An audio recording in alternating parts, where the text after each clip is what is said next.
This short video will show you how to assign things to students in Go Math Think Central. So what you have a couple different ways that you can do this, but I'm in my main page of my portal. I've already set up a class. That's really important. If you don't have a class set up and you don't have students in it, it won't let you assign anything. And I made sure my personal math trainer was turned on in my class. So two different ways. My first way is I can click directly into an aspect of the program. For instance, I'm in the personal math trainer, maybe it's the beginning of the school year, and I want to give a beginning of the year test to see where my students are. So anytime I see the assign button, that means I can assign it to students. If I just click add, it's going to walk me right through and it's going to add the assignment directly as given. Or I can click modify, which is great for a test because as a teacher you always want to kind of have a little heads up on what actually the students are being asked. On the test you have the opportunity to search through the book for new exercises. You can click new exercise where you can actually create your own question. Or you can take the 40 exercises that are currently in this and you can go ahead and preview. So it's telling me there's too many, so it's either going to take the first 30 or it's asking me to remove. So as I go through, I can just click to remove certain questions I don't want.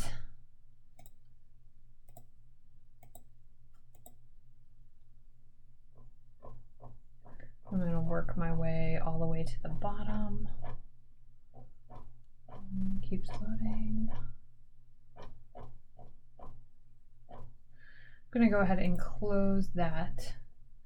And once I've modified that selection of questions, I'm going to go ahead and click Save.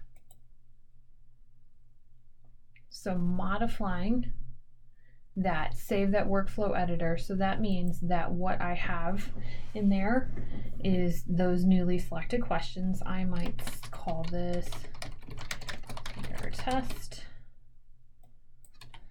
Do your best work. Okay.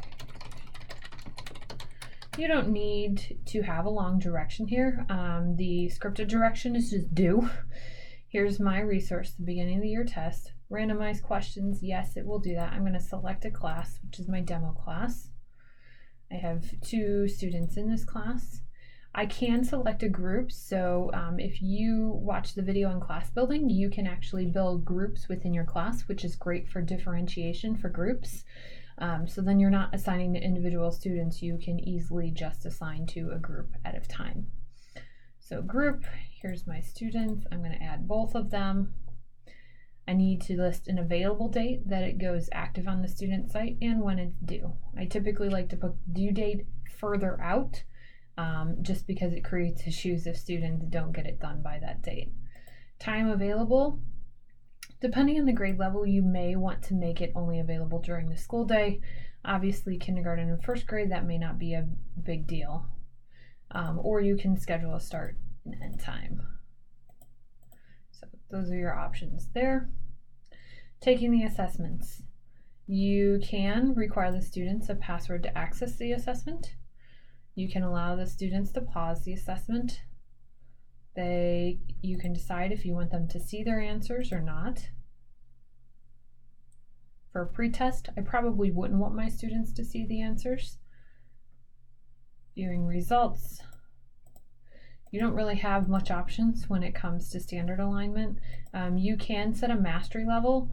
That doesn't mean that a student is failing, that just kind of is an indicator for you.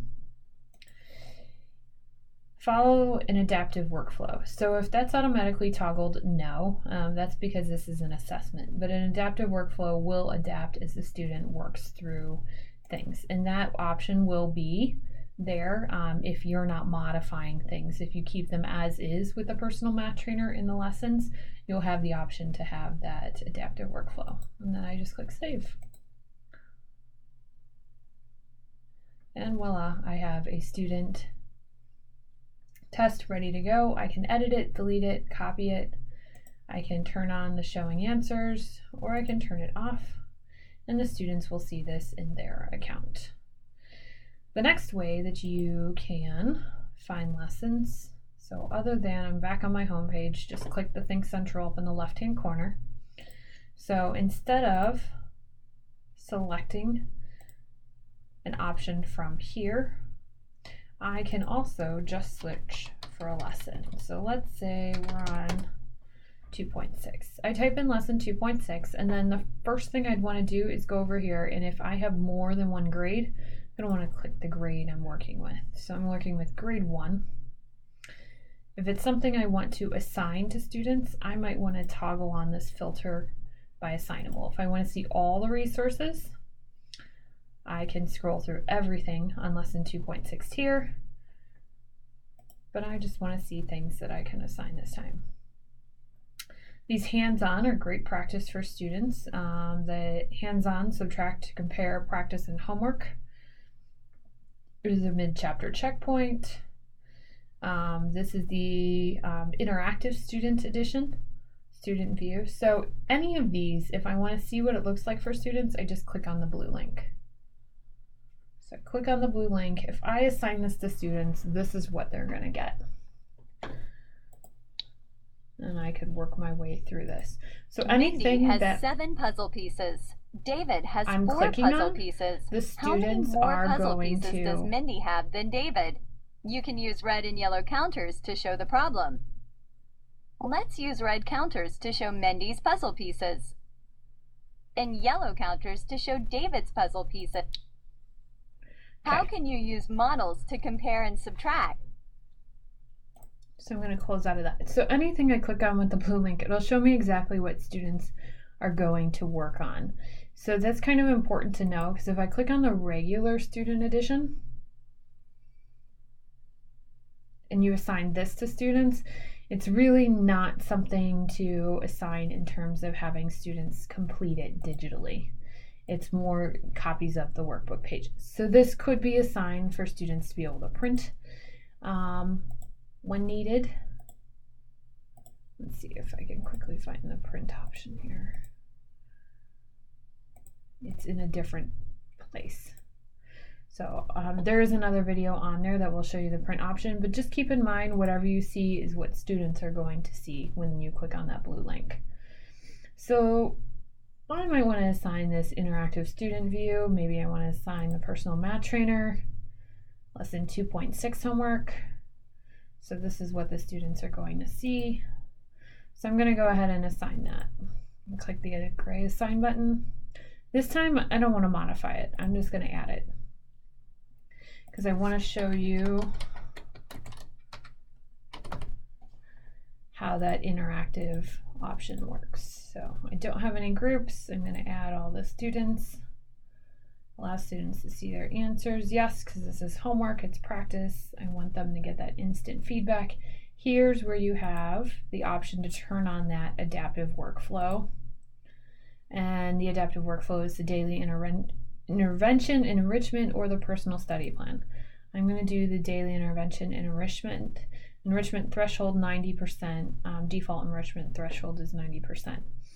So I'm going to leave that. Assign that way. I'm going to save it. It's going to take a moment, and I can see the 2 different things that I have assigned. And at any point, I can remove them from the student workflow as well. So those are kind of the basics and how to get assignments set up for your students, and then I'm going to log in as one of these students so you can see a little bit more on how it works.